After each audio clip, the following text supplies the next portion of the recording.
कि जब मैकॉले कहा करता था यह बात कि भारत की न्याय पद्धति का नाश हो जाएगा तो भारतीय समाज टूट जाएगा, ऐसे ही मैकॉले एक बात और कहता था। मैकॉले की लिखी हुई एक चिट्ठी है मेरे पास, उसकी फोटोकॉपी। लंदन में एक लाइब्रेरी है, उसका नाम है इंडिया ऑफिस लाइब्रेरी, वहां से मैंने निकलवाई है। इंडिया ऑफिस लाइब्रेरी में से ऐसे कुछ 50,000 से ज्यादा डॉक्यूमेंट्स मैं निकाल के लाया और वहां के कई लोगों की मदद से हमने वो निकलवाए हैं। तो उनमें एक चिट्ठी है मैकॉले की, वो उसके अपने पिताजी को उसने लिखी है।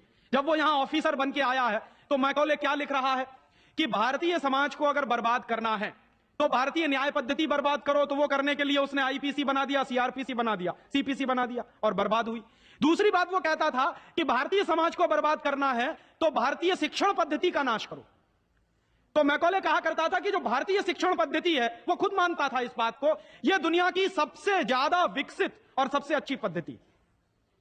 क्या होता था, यहां गुरुकुल चलते थे, गुरुकुलों में विद्यार्थी पढ़ते थे और विद्यार्थी 20 साल तक, 25 साल तक ब्रह्मचर्य का पालन करते हुए शिक्षा ग्रहण करते थे, संस्कार मिलते थे और वो संस्कार लेकर समाज में जाते थे। उन्हीं संस्कारों से संस्कृति बनती थी और वही संस्कृति भारतीय संस्कृति कहलाती थी। ऋषि थे, मुनि थे, बड़े बड़े ज्ञानी थे, महात्मा थे, वो गुरुकुलों को चलाया करते थे और सारे के सारे गुरुकुल जो चला करते थे उनमें वेदों का अध्ययन, पुराणों का अध्ययन, उपनिषदों का अध्ययन, जो भारतीय ज्ञान है, जो भारतीय मनीषा है, उन्हीं सबका अध्ययन संस्कृत के माध्यम से कराया जाता था। मैकॉले ने क्या किया कि गुरुकुलों का नाश अगर करना है तो उसने एक कानून बनाया। क्या कानून बनाया? संस्कृत में जितने विद्यालय इस देश में चलते थे, हिंदुस्तान में अंग्रेजों के जमाने में, उन सबको उसने इल्लीगल घोषित किया, गैर कानूनी। और उसने प्रतिबंध लगा दिया कि संस्कृत भाषा के माध्यम से कोई भी गुरुकुल चलेगा उसको अंग्रेजी सरकार मान्यता नहीं देगी। तो मान्यता किसको देगी? अंग्रेजी के माध्यम से जो कॉन्वेंट स्कूल चलेंगे उनको अंग्रेजी सरकार मान्यता देगी। और उसके लिए बाकायदा उसने कानून बनाया। उस कानून का नाम है इंडियन एजुकेशन एक्ट। और यह इंडियन एजुकेशन एक्ट लागू हुआ 1858 में, आज से लगभग 140 साल पहले।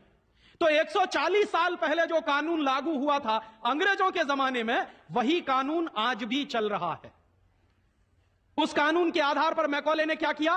संस्कृत के माध्यम से चलने वाले गुरुकुलों को बर्बाद कर दिया, कानून बना के उनको बंद करा दिया। जो उनमें अध्यापक होते थे, गुरु होते थे, उनको मार पीट कर अंग्रेजी सरकार जेल में बंद करती थी। जो विद्यार्थी अध्ययन के लिए जाते थे उनको रोक दिया जाता था, उनका अध्ययन ना होने पाए उसके लिए समस्याएं खड़ी की जाती थी। और दूसरी तरफ कॉन्वेंट स्कूल चालू कर दिए और उसमें अंग्रेजी के माध्यम से शिक्षण देना शुरू किया। एक दिन उसने अपने बाप को चिट्ठी लिखी और इस चिट्ठी में उसने ये लिखा कि मैंने हिंदुस्तान में एक ऐसी शिक्षण पद्धति पैदा कर दी है जिसमें अगर हिंदुस्तानी विद्यार्थी पढ़ेंगे तो पढ़कर निकलने के बाद वो शरीर से हिंदुस्तानी होंगे, दिमाग से सब अंग्रेज हो जाएंगे। वो देख रहे हैं, अभी देख रहे हैं। तो शरीर से हिंदुस्तानी और दिमाग से अंग्रेज। तो मैकॉले दूसरी बात लिख रहा है उस चिट्ठी में कि जब वो शरीर से हिंदुस्तानी और दिमाग से अंग्रेज हो जाएंगे तो अंग्रेजों के हिसाब से सारे काम करेंगे। और वो विद्यार्थी जब कॉन्वेंट स्कूल में से निकलेंगे तो सबसे ज्यादा गालियां भारतीय संस्कृति को देंगे, सबसे ज्यादा गालियां अपने मां बाप को देंगे। कैसे? मॉम और डैड कह के। डैड माने होता है मरा हुआ और मम्मी माने होता है शव। इजिप्ट में आप जाइए, मिस्र एक देश है, वहां पे मम्मीज कहा जाता है किसको? मरे हुए आदमी के शव को।